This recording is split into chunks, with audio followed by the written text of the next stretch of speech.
Bom, alguns elementos de coesão textual, tá?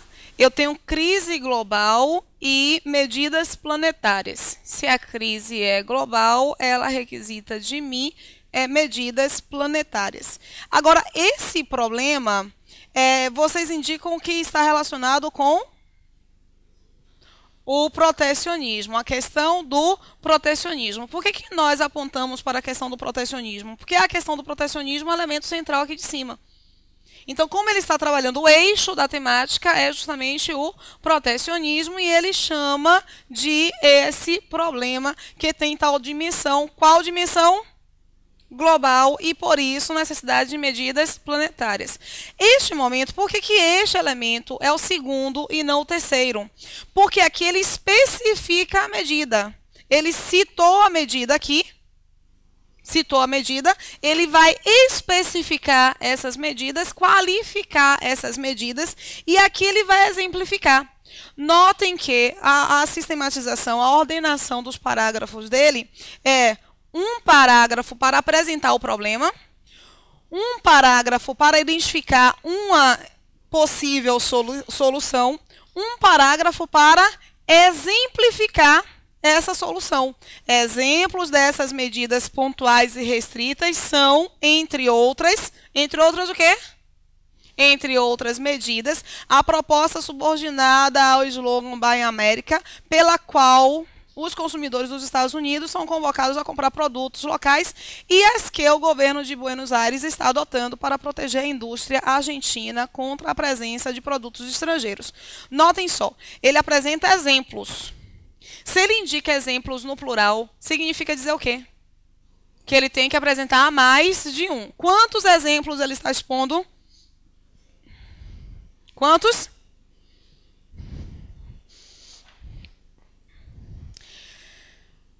A proposta subordinada ao slogan Buy American, pela qual os consumidores dos Estados Unidos são convocados a comprar produtos locais, então a ideia de protecionismo, e as que o governo de Buenos Aires está adotando para proteger a indústria argentina contra a presença dos produtos estrangeiros. Também é uma questão de protecionismo, mesmo do Mercosul. Alguns dos itens brasileiros só entram na Argentina pagando taxas que vão a 413%. Esse aqui é mais um exemplo? Não, não é mais um exemplo, não. Esse aqui só é uma ilustração do segundo exemplo da postura da Argentina. Às vezes, o que eles perguntam? Eles perguntam na ESAF. Eles perguntam se essa estrutura está se relacionando com os dois exemplos oferecidos. Está se relacionando com os dois exemplos oferecidos? Não, só está se relacionando com um. Estruturalmente falando, esse ponto aqui fica inadequado, porque dá a impressão de que ele vai fechar com algo relacionado aos dois exemplos. Belezinha? Posso ir, não posso? Entendeu por que ele não pode ser o terceiro, o de lá de cima? Porque eu tenho a exposição geral do problema, eu tenho a identificação de uma solução para o problema, eu tenho um exemplo da solução para o problema. Nós temos, no entanto, 3 parágrafos somente, nós precisamos enfrentar a identificação de mais 2 parágrafos. E aí ele apresenta aqui a emergência e a multiplicidade desses planos. Quais planos? Os que foram indicados como solução lá no segundo parágrafo, os que foram apresentados na exemplificação no terceiro parágrafo, e agora ele está falando sobre uma finalização, apresentando uma finalização acerca dessas medidas. E ele não chama de medidas, ele chama de desses planos. Lá no CESP, ele poderia perguntar se desses planos estabelece uma relação anafórica com medidas. Sim ou não? Sim. Aí, para confundir um pouquinho o cidadão e para que o candidato retorne à leitura, eles ainda vão um pouquinho mais longe. Desses planos estabelece coesão com o elemento que foi apresentado no primeiro parágrafo. Sim ou não? Sim, porque é uma costura, ele só não repetiu a palavra medidas. E desses pacotes de estímulo, estão preocupando até mesmo o diretor-gerente do Fundo Monetário Internacional, Dominique Strauss-Kahn, para quem essas manifestações desconexas e parciais não representam soluções e, ao contrário, podem tornar-se parte da crise. Note que esse último parágrafo, ele apresenta um para ele. Então, este ele aqui personificou. Eu cito quantas pessoas aí no texto? Apenas um. Essa pessoa está citada na introdução? Não, é no terceiro parágrafo de desenvolvimento, quarto parágrafo do meu texto. É ali que eu cito uma figura que pode ser resgatada pelo ele. Então, também é um elemento de coesão que estabelece boa ordenação entre os parágrafos. Esse é o risco. Esse se refere a quê? As soluções se tornarem parte do problema, tá? Esse é o risco de uma política de empobrecer o vizinho, que é a que transparece das decisões de países importantes, a começar pelos da União Europeia, dos Estados Unidos e do Japão. A globalização que ocorreu nas últimas 3 décadas, mesmo que agora surja como um fenômeno em retração por causa da crise, é ainda um elemento fundamental para o entendimento do interrelacionamento econômico e financeiro internacional e para avaliar os efeitos devastadores e abrangentes da atual crise. Notem o seguinte, dá para perceber que mesmo sendo um texto longo, com 5 parágrafos, é um fragmento. Ele só quis identificar a constância, a sequência desses fragmentos. Mas mesmo assim, nós percebemos que está dentro de um texto bem maior. Aqui o final, por exemplo, é um final que retoma a introdução ou que apresenta uma ideia nova? Apresenta uma ideia nova, não é? É uma outra, continua tratando do assunto, mas apresenta uma ideia nova, como se o tema dessa conclusão não fosse o mesmo tema da introdução. Belezinha, gente? Deu para entender direitinho? Ele está retomando um elemento temático. Porque, veja, lá embaixo, qual é a preocupação dele nesse parágrafo? As medidas adotadas se tornarem nocivas a essa comungação internacional. Qual é o eixo automático? Qual é o eixo temático aqui? A questão do protecionismo para enfrentar a crise global. Ele apresentou lá embaixo uma opinião já do presidente. Então, não é uma sequência exata do que nós temos aqui. É como se fosse uma nova abordagem. É sobre o mesmo assunto, tá, gente? Ele não muda o assunto, não. É sobre o mesmo assunto. Mas ele dá o olhar do presidente, como se ele fosse começar a escrever agora a partir do olhar do presidente. Entendeu? Beleza. Agora, o mesmo assunto porque senão não teria coesão textual. As frases abaixo empregam corretamente os sinais de pontuação, exceto uma. Indique-a. E aí?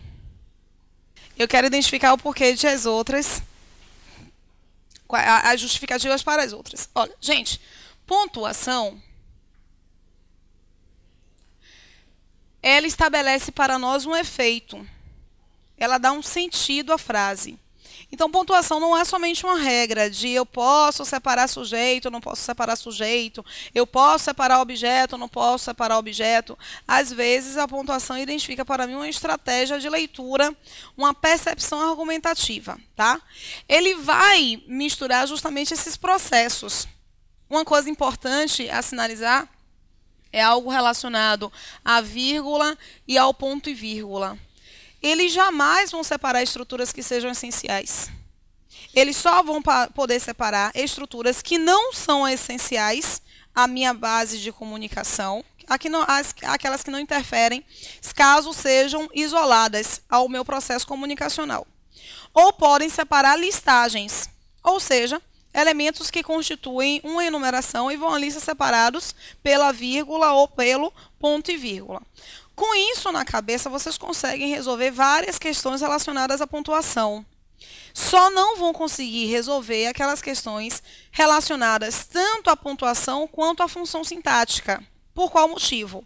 Às vezes eles perguntam se X pontuação está adequada porque isola um aposto ou porque isola um vocativo, ou porque isola uma oração explicativa, ou porque isola um adjunto adverbial, ou porque isola uma oração adverbial deslocada. Aí você tem que, além de saber a pontuação, identificar o porquê de ela ser ou não utilizada. Belezinha? Não é o caso. Com essa observação aqui sobre o ponto e o ponto e vírgula, a vírgula e o ponto e vírgula, vocês conseguem, inclusive, resolver essa questão mesmo. Ele quer... Aqui está errada. Desertos irão aumentar. O que é que vai aumentar? Eu não separo nada que seja essencial. Se eu tenho aqui uma informação e uma coisa acerca da qual eu informo algo, eu posso interromper essa história de amor? Não. Esse é, inclusive, o primeiro erro que está aqui sinalizado. Ok? Desertos irão aumentar. E o que mais irá acontecer? Notem só, eu tenho esse ponto e vírgula que estabelece justamente a interrupção entre a primeira ideia e a segunda ideia. Essas ideias são dependentes ou independentes? Dependentes ou independentes? Independentes. Olha, ponto e vírgula, fora a ideia da enumeração, ponto e vírgula só é colocado quando eu puder colocar um ponto. No lugar desse ponto e vírgula, eu posso colocar ponto? Então, eu posso colocar o ponto e vírgula. Tá? É essa a grande estratégia. Ponto e vírgula é colocado quando eu posso colocar um ponto, salvo a separação de enumeração. Os artigos jurídicos, eles são separados por ponto e vírgula, tá? Aqui eu tenho a possibilidade de ponto porque ela vai dividir estruturas independentes, orações coordenadas e, sobretudo, com a supressão de conectivos. Esta vírgula aqui está aí por qual motivo?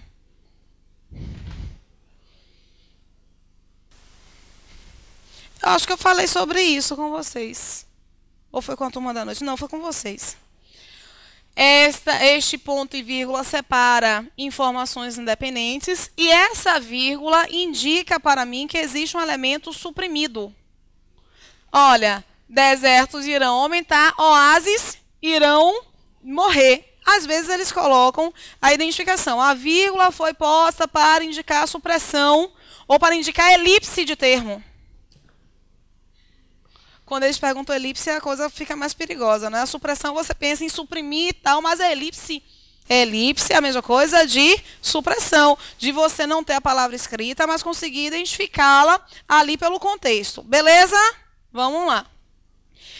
Se eu substituir este ponto e vírgula, quando eles repetem a estrutura, é interessante que a gente já analise como é a pontuação adequada, a possível, ali na primeira alternativa.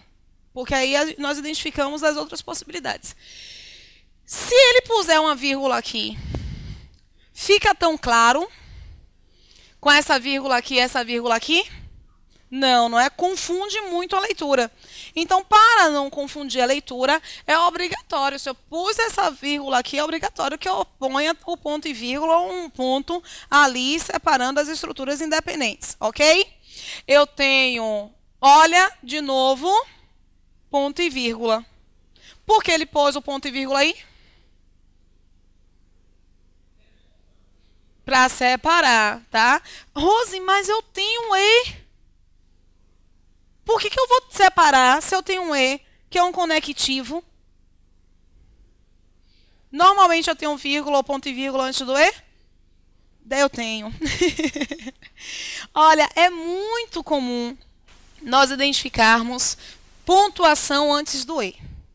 Esse E aqui, ele pode ser um conectivo aditivo. Ele pode ser um conectivo adversativo. Ele pode ser um conectivo conclusivo.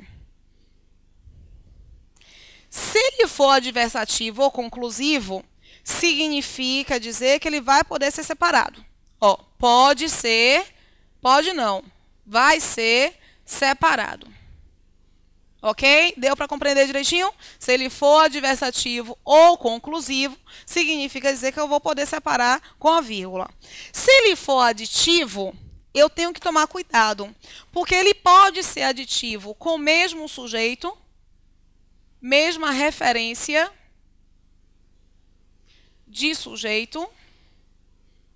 Mesmo sujeito, não acho tão apropriado não, porque não é a mesma palavra que vai ocupar a posição de sujeito, mas se faz referência semântica ao mesmo elemento. Ou pode ser uma relação entre sujeitos diferentes. No caso aqui, este E está conectando o mesmo sujeito ou sujeitos diferentes? Sujeitos diferentes. Afinal de contas, o sujeito de irá aumentar são os desertos. O sujeito de irá morrer são os oásis. O sujeito de irá diminuir é o fluxo dos rios. Então, eu tenho sujeitos diferentes. Esse E é uma adição, mas por ter sujeitos diferentes, eu tenho a necessidade de separar pela vírgula ou pelo ponto e vírgula. Como ele optou pelo ponto e vírgula, o que nós temos aqui? Necessidade de manter o ponto e vírgula separando as estruturas. Belezinha? Belezinha, posso ir, não é? Ó, eu encontro o próximo algumas vezes com resultados catastróficos. Por que ele pôs somente a vírgula? Porque eu não tenho outro elemento de enumeração. Eu tenho uma informação relacionada com a diminuição do fluxo de rios. Belezinha? Posso ir? Vamos analisar. Ele mudou a pontuação. Vejam que ele colocou no lugar de ponto e vírgula o ponto. Mas o que eu falei sobre o ponto e vírgula? Ele pode ser substituído por ponto, porque as ideias são independentes.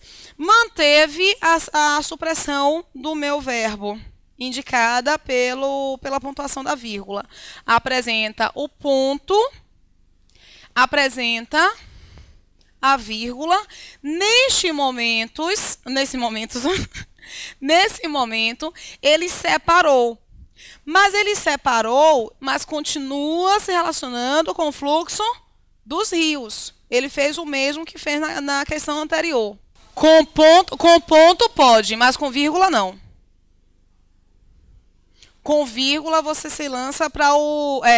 porque está aqui dentro desse cenário do ponto e vírgula. Com vírgula eu até posso pensar em todos, mas com ponto eu até posso pensar em todos, mas com vírgula eu me limito àquele eixo.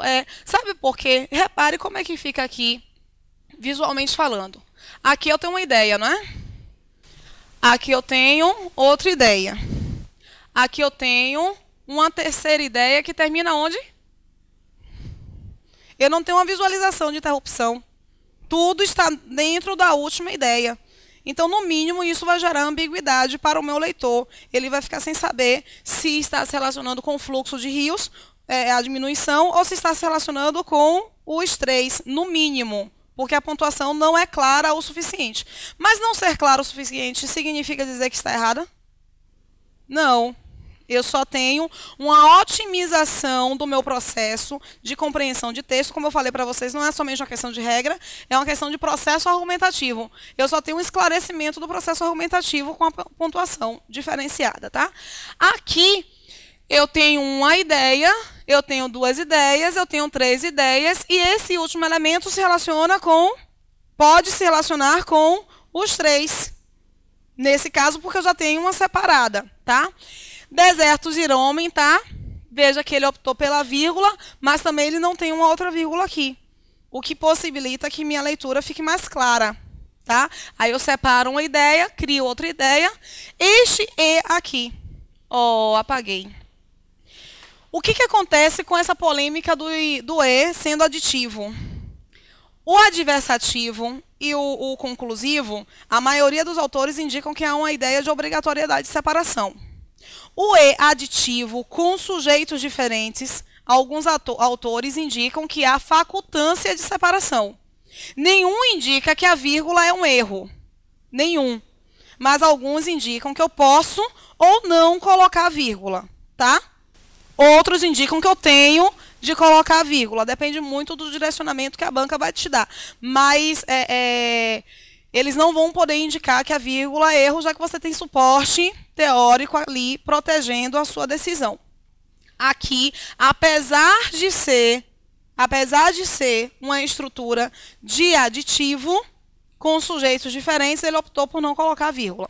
Agora, veja, essa opção de não colocar vírgula aqui possibilita que essa ideia esteja se relacionando com as 3. Vocês conseguem perceber? Deixa eu tirar aqui. Se ele pusesse a vírgula aqui, qual seria a ideia? Como é que vocês iriam encarar a estrutura dessa aqui? Como se ela estivesse se ligando somente à última, ou como se ela estivesse se ligando às 3? Só a última. Então, retirar essa vírgula é uma estratégia para que o leitor perceba que este último elemento se relacionou com os 3. Perceberam o efeito? Ok. Desertos irão aumentar, primeira ideia. Oásis irão morrer, segunda ideia. E o fluxo dos rios vai diminuir. Aí ele frisou aqui com o travessão justamente para indicar que essa última ideia está se relacionando com as 3.